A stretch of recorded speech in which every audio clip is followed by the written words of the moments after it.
என் நெஞ்சில் குடியிருக்கும்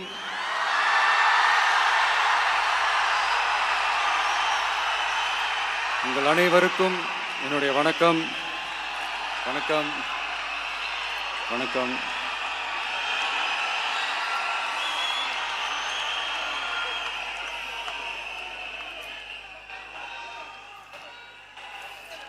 என்ன சொல்றது, எப்படி ஆரம்பிக்கிறதுன்னு தெரியல.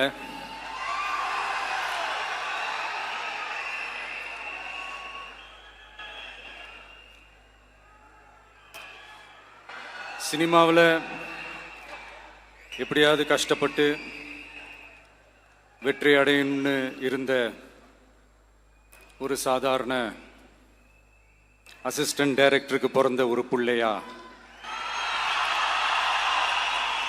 எனக்கும் வாழ்க்கையில் வறுமைனா என்னன்னு எனக்கு நல்லாவே தெரியும்,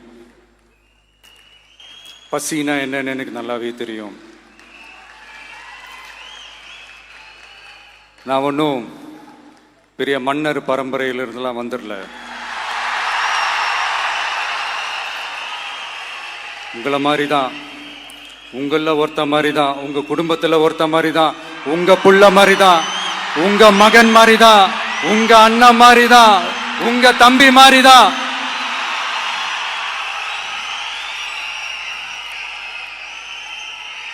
அப்படிதான் நான் உணர்றேன். நீங்களும் என்ன அப்படி நினைச்சதுனால தான் சினிமாவில் எனக்கு ஒரு மிகப்பெரிய ஒரு இடத்த ஒன்று கொடுத்தீங்க. இப்போ அதையெல்லாம் விட்டுட்டு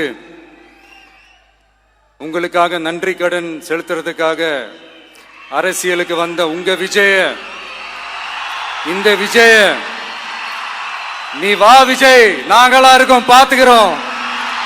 விஜய் தம்பி நீ வா, நாங்க இருக்கோம். விஜய் தம்பி நீ வா, நாங்க இருக்கோம். அண்ணா நீ வாடா, நாங்களா இருக்கோம். நண்பா நீ வா நண்பா, நாங்களா இருக்கோம் சொல்லி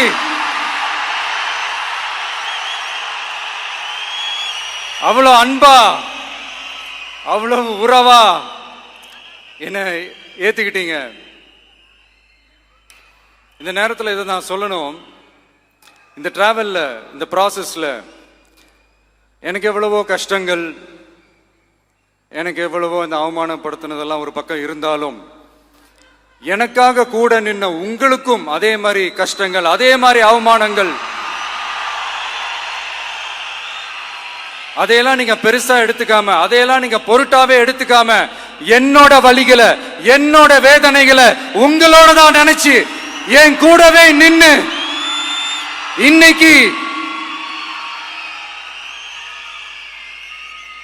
சி ஜோசப் விஜய் எனும் நான்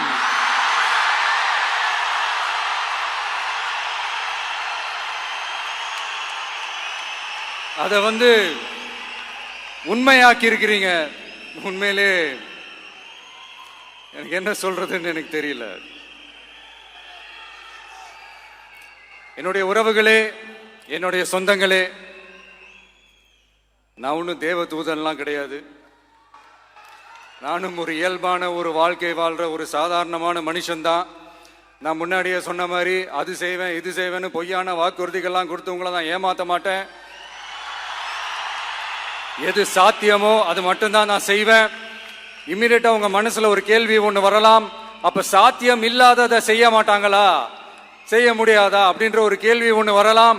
இத்தனை கோடி மக்கள் என் கூட இருக்கும் போது எது வந்தாலும் பார்த்துக்கலாம், என்ன வந்தாலும் பார்த்துக்கலாம் அப்படின்ற அந்த கான்பிடன்ஸ் என் மனசுல இருக்கு. இன்னொரு விஷயமும் நான் இங்க சொல்லணும். இன்னைக்கு